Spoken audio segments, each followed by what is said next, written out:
السلام علیکم ورحمۃ اللہ۔ دوستو، آج ہم سیرت النبی سیریز کے چوتھے حصے کی ویڈیو بنائیں گے،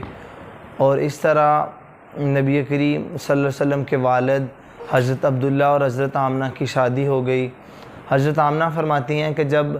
میں ماں بننے والی تھی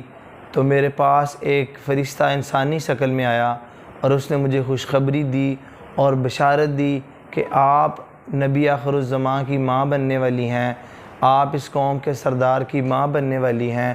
اور اسی طرح جب نبی کریم صلی اللہ علیہ وسلم کی پیدائش کا وقت قریب آیا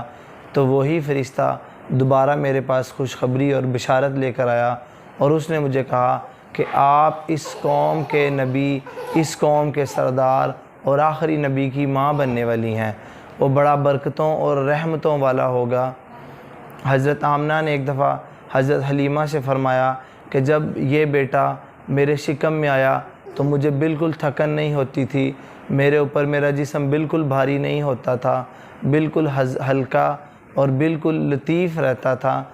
وہ فرماتی ہیں کہ شادی سے پہلے جو نور حضرت عبداللہ کے چہرے اور ماتھے پر تھا وہ شادی کے بعد مجھ میں آ گیا، اور فرشتہ میرے پاس آیا، اس نے مجھے خوشخبری دی اور اس نے مجھے بشارت دی کہ بڑا رحمتوں اور برکتوں والا بیٹا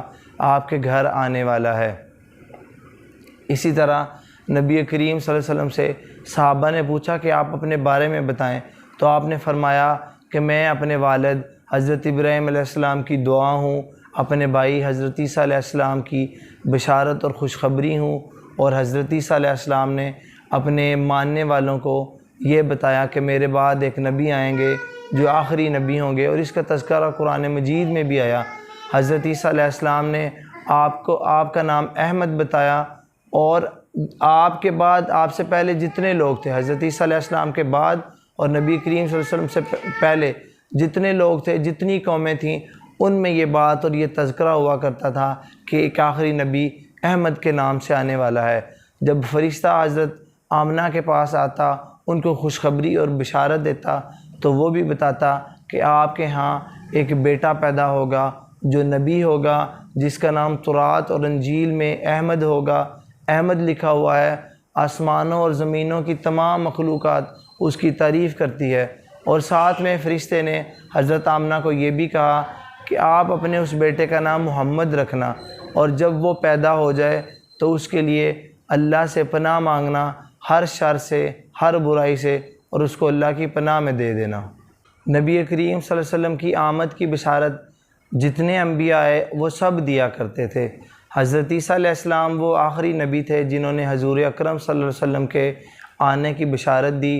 اور اس کا تذکرہ قرآن مجید کی سورۃ صاف میں بھی ہے، جب اللہ تعالیٰ فرماتے ہیں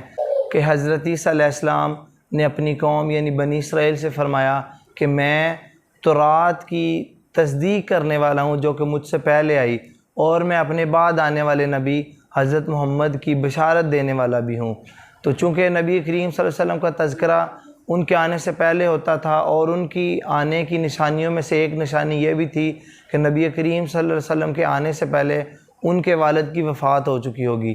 تو تمام کی تمام پہلے والی اقوام آپ کے آنے کا انتظار کرتی تھیں۔ تو ایک دفعہ آپ کے والد حضرت عبداللہ ایک تجارتی قافلے کے ساتھ گئے ہوئے تھے، وہ وہاں سے جب واپس آ رہے تھے تو رستے میں وہ بیمار ہو گئے۔ بیماری کی حالت میں وہ قافلہ مدینہ سے گزرا۔ مدینہ میں بنو نجار آپ کا ننیال کا قبیلہ تھا، وہاں آپ کا ننیال تھا، آپ وہاں پر ہی رک گئے، اور تقریباً 1 ماہ بیمار رہنے کے بعد آپ کی وفات ہو گئی اور آپ کو وہاں ہی دفن کر دیا گیا۔ جب وہ تجارتی قافلہ سفر سے، مدینہ سے اور سفر سے واپس مکہ میں آیا، تو مکہ میں جب پتہ چلا کہ حضرت عبداللہ اس قافلے میں نہیں ہیں، وہ بیمار ہو گئے تھے اور مدینہ میں رہ گئے تھے، تو ان کے والد عبد المطلب نے اپنے بیٹے زبیر کو مدینہ میں بھیجا کہ وہ جا کر عبداللہ کو لے کر آئیں۔ وہاں جا کر ان کو پتہ چلا کہ عبداللہ کا انتقال ہو چکا ہے، اور ان کو وہاں ہی دفن کر دیا گیا ہے۔ انشاءاللہ اس سلسلے کو یہاں سے شروع کریں گے اگلی ویڈیو میں۔ السلام علیکم ورحمۃ اللہ۔